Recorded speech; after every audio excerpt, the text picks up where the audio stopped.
opère une personne âgée et il y a un aspect très spécifique qui nous adresse. Donc la chirurgie d'une personne âgée est très différente de la chirurgie que nous faisons normalement pour une personne, on va dire, entre guillemets, jeune ou n'importe quel adulte ou enfant. Nous devons comprendre qu'avec l'âge, la physiologie même, donc le corps humain, il réagit de façon très différente. Okay? Donc tout ça, facteur-là, nous devons prendre ça en très grande considération pour que nous ayons un bon résultat, parce qu'il nous opère, c'est pour aider le patient, ce n'est pas qu'il donne plus de problème. Donc c'est toute la question. Hein? Est-ce qu'il nous peut aider le patient? Et quand nous pouvons opérer une personne âgée, donc la première chose que nous devons comprendre, c'est qu'il y a une capacité d'adaptation à une chirurgie diminuée par rapport à une personne normale. Par exemple, une fonction qui est très importante pour nous, on va dire la fonction cardiaque, la fonction pulmonaire, la fonction rénale, et même, on va dire, la capacité à s'adapter à la stress, on va dire, d'une chirurgie. Donc, tout ça là, il diminue, donc nous devons prendre tout ça là en considération. L'immunité même d'un patient âgé n'est pas pareil comme un monde qui est beaucoup plus jeune. La masse corporelle, tout ça, donc la masse musculaire.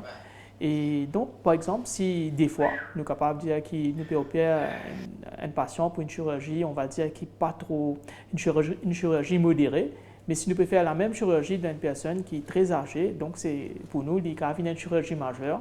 Par exemple, nous avons tout ça en considération là, qui nous besoin prendre le fait d'opérer un patient âgé. Ce que nous besoin faire avant, c'est une bonne évaluation. Donc, nous commençons normalement par une évaluation, on va dire, générale, gériatrique. Une considération, par exemple, qui nous besoin prendre après une chirurgie, est-ce que l'autonomie du patient, est-ce que ce patient-là, comment il peut guérir lui-même, comment il peut soigner, est-ce qu'il y a un support familial, est-ce qu'il est tout seul à la case. Donc, c'est tout à fait différent. Par exemple, nous pouvons opérer quelqu'un qui a 18 ans, 20 ans ou un jeune adulte. Nous besoin aussi donc sur la nutrition, nous besoin un petit peu sur fragilité, nous besoin un petit peu, on va dire même, on va dire la capacité cognitive. Donc, il y a une évaluation générale du patient. Est-ce que c'est un patient qui, pour capable, passe par une chirurgie? Maintenant, il y a aussi le facteur purement médical. Donc, il y a une série de tests qui nous fait, par exemple, pour être sur fonction cardiaque, très important, pour passer une opération, fonction respiratoire. Donc, nous avons un patient, par exemple, qui a une maladie respiratoire chronique. Donc, nous adressons tout ça là avant qu'il nous pense à une opération. Donc, nous avons une série de tests sanguins aussi pour que nous avons tout une valeur, on va dire, optimum pour une opération.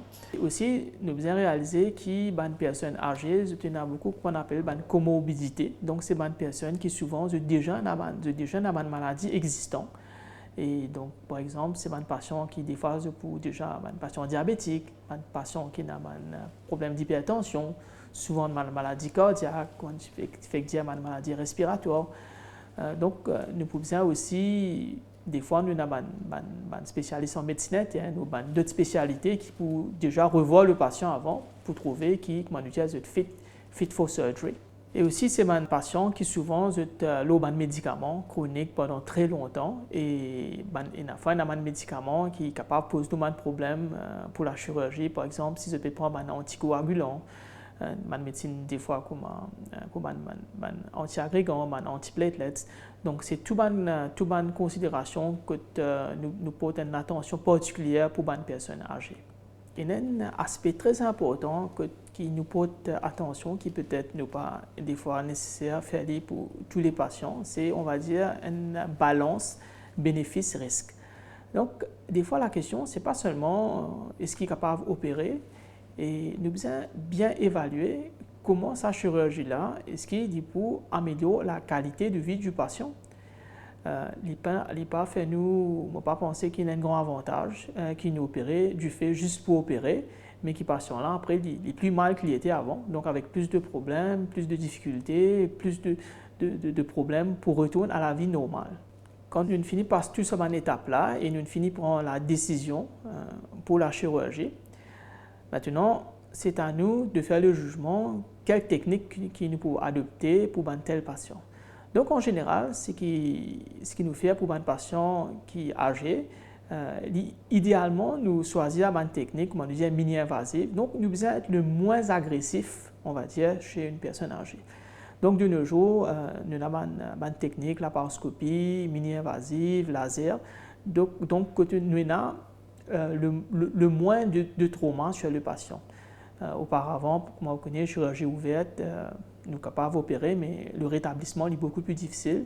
Donc, de nos jours, pour un patient comme ça, ce qui est important, c'est qu'il nous le moins agressif, nous servons toutes les techniques au maximum mini-invasives. Donc, ça va une technique-là, qui permet le patient gain un rétablissement beaucoup plus smooth, donc moins de douleur au réveil, on va dire qu'il est capable de sortir haut du lit, l'immobiliser, il commence à marcher, il commence à retourner à ses activités normales le plus vite. Donc aussi, la personne il retrouve une autonomie, parce que des fois, nous trouvons, peut-être, nous pour connaître, une patient, je passe par une grande opération, et je dis après ça, il reste au lit, il n'est plus qu'à retourner comme avant. Donc, ça fait nous poser la question, mais à combien ça nous aide sa patient-là? Donc, nous devons bien adresser tout ça un problème-là avant que nous prenions une décision pour une chirurgie. Maintenant, nous avons le côté chirurgical, l'opération, mais nous ne pouvons pas besoin oublier que le patient il passe par une anesthésie. Si nous prenons une anesthésie, nous ne pouvons pas opérer. Et l'anesthésie générale même, quand même, ça aussi, des fois, il est lourd chez une personne âgée. Donc, des fois, un patient est capable de trouver que la chirurgie est acceptable pour lui, mais des fois, il est capable d'avoir une grosse contre-indication pour une anesthésie générale. Et là, nous devons travailler ensemble avec l'anesthésiste, avec d'autres spécialistes, pour qu'ils nous fassent que sa patient-là, sur l'anesthésie, passe bien. Donc, une bonne évaluation avant, une bonne technique d'anesthésie, ça, c'est un spécialiste-là qu'on utilise bien. Et en même temps, des fois aussi, nous avons une considération qu'il ne nous pas faire une chirurgie trop longue pour ne pas garder le patient sous anesthésie pendant trop longtemps et qu'il nous essaie d'avoir des complications, on va dire, le moins possible. Quand nous finissons opérer une personne âgée, comment on peut dire, nous avons beaucoup de patience avec cette personne parce qu'avec l'âge, bien sûr, vous n'êtes pas pour réagir pareil comme on va dire quelqu'un de plus jeune. Peut-être des fois, vous êtes un peu plus impatient. Vous êtes capable un petit peu plaigner un peu plus, vous êtes capable de sentir bien. Après, au cas imaginer, des fois, nous avons un patient qui finit vivre à la maison, entouré toute une vie, 60 ans, 70 ans. Première fois, vous êtes là entre quatre murs, tout seul, avec un sérum. Au cas imaginer, peut-être l'opération finit pas bien, mais ça, vous êtes complètement débalancé des fois dans la tête. Et des fois, vous êtes capable, même une certaine réaction un petit peu inappropriée, vous êtes capable un petit peu paraître hystérique, tout ça. Mais là, ce qui est important, c'est on va dire, l'accompagnement du patient. Donc, nous devons faire sentir qu'ils sont bien accompagnés, qu'ils nous là comme une famille avec lui, qu'il n'est pas juste là, comment qu'il nous opérer, nous mettre dans la chambre. Donc, c'est toute une approche qui est différente sur une personne âgée, beaucoup de patience, beaucoup de douceur, qui nous fait sa phase post-opératoire passe très bien. Et aussi, nous avons des fois, je n'ai pas envie de manger, par exemple, des affaires comme ça. Donc, nous avons beaucoup plus de patience. Je t'explique, bon, doucement, faire un petit peu la soupe, faire shifter un petit peu plus, manger plus, on va dire, avec plus d'apport nutritionnel. Et aussi très important pour nous encourager, comment sortir haut du lit. Par exemple, des fois, je te sens pour résister au lit, je te perds, je te gagne du lait, je te réticent à faire certains efforts, à faire certains mouvements. Et donc, des fois, nous aidons par une physiothérapie. Nous avons beaucoup de support que ces patients-là, qui ont bien gagné avec d'autres professionnels de santé, qui aident les autres, moralement, psychologiquement, physiquement. Donc, tout ça là, c'est toute une démarche, toute une équipe qui, pour aider le patient, passe sa phase-là, qui est une phase pour lui très importante de sa vie, et il est important qu'il passe le mieux possible pour lui. Donc, une personne âgée, c'est comment nous dire, dans mon rôle, c'est un grand monde, il mérite tout le respect, et nous devons faire en sorte qu'à cet âge, il ne passe pas par une expérience, on va dire, difficile. Pour la phase post-opératoire, donc ces patients, après qu'ils ont fini opérer, il est très important qu'ils aient une bonne nutrition. Il est très important qu'ils aient sorti haut du lit très rapidement parce qu'il y a une complication qui arrive sur un patient-là qui nous gagne plus souvent, c'est chez une personne âgée qui reste un petit peu trop au lit, par exemple, une thrombose, une embolie pulmonaire. Donc, nous devons adresser ce problème-là. Très vite, mettre une barre de contention, faire bouger, donc pour empêcher cette complication-là, qui rend les choses très difficiles si jamais vous avez ce problème-là. Et même des fois, avec le stress opératoire, nous disons que la fonction cardiaque, n'importe patient, il y a une crise cardiaque, une congestion, de tout ça là, est très important.